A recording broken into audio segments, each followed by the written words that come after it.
કચ્છ જિલ્લા એનએસયુઆઈ દ્વારા government polytechnic college Bhuj ખાતે કોલેજ પરિસરમાં રહેલી ગંભીર સમસ્યાઓ અને વહીવટી બેદરકારી સામે ઉગ્ર વિરોધ પ્રદર્શન કરવામાં આવ્યું હતું। અગાઉ 7 દિવસ પહેલા આ બાબતે આવેદનપત્ર આપવામાં આવ્યું હોય છતાં તંત્ર દ્વારા કોઈ જ નક્કર કાર્યવાહી કરવામાં આવી નથી, જેથી એનએસયુઆઈના આગેવાનોએ પ્રિન્સિપલ ઓફિસમાં હલ્લાબોલ કર્યો હતો। એનએસયુઆઈ દ્વારા કોલેજ પ્રશાસનને આ તમામ બાબતો પર તાત્કાલિક ધોરણે કડક કાર્યવાહી કરવા માટે રજૂઆત કરવામાં આવી છે। જો આગામી દિવસોમાં આ તમામ સમસ્યાઓનું કાયમી નિરાકરણ નહીં આવે તો ઉગ્ર આંદોલન કરવાની ચીમકી ઉચ્ચારવામાં આવી છે। આ ઉપરાંત કોન્ટ્રાક્ટ પદ્ધતિથી કામ કરતા અને સાફ સફાઈ તેમજ વ્યવસ્થા જાળવવામાં નિષ્ફળ રહેલા સંબંધિત કોન્ટ્રાક્ટરોને તાત્કાલિક બ્લેકલિસ્ટ કરવાની પણ ભારપૂર્વક માંગ કરવામાં આવી છે।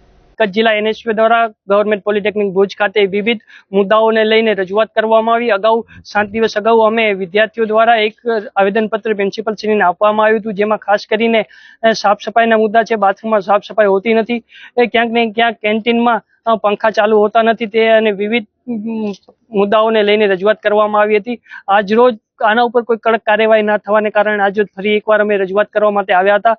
જ્યારે આજે અમે વિવિધ બાથરૂમોની વિઝિટ કરી ત્યારે તમામ ગંદકી અને ક્યાંય પણ પાણી આવતું નથી, અને ખાસ કરીને જ્યારે કેન્ટીનની મુલાકાત લીધી ત્યારે કેન્ટીનમાંથી દારૂની બોટલું મળી આવી છે, અને ક્યાંક ને ક્યાંક પોલિટેકનિકનો સ્ટાફ ગાંજા જેવા નશીલા પદાર્થો નું સેવન કરીને કોલેજમાં ફરે છે, અને ક્યાંક ને ક્યાંક આમાં વિદ્યાર્થીઓ ધકેલાઈ રહ્યા છે। ક્યાંક ને ક્યાંક આના આધારે વિદ્યાર્થીઓને પ્રોત્સાહન મળી રહ્યું છે કે આ નશીલા પદાર્થોનું સેવન કરવા માટે ખૂબ જ ગંભીર બાબત છે। આના ઉપર કડકમાં કડક કાર્યવાહી કરવામાં આવે।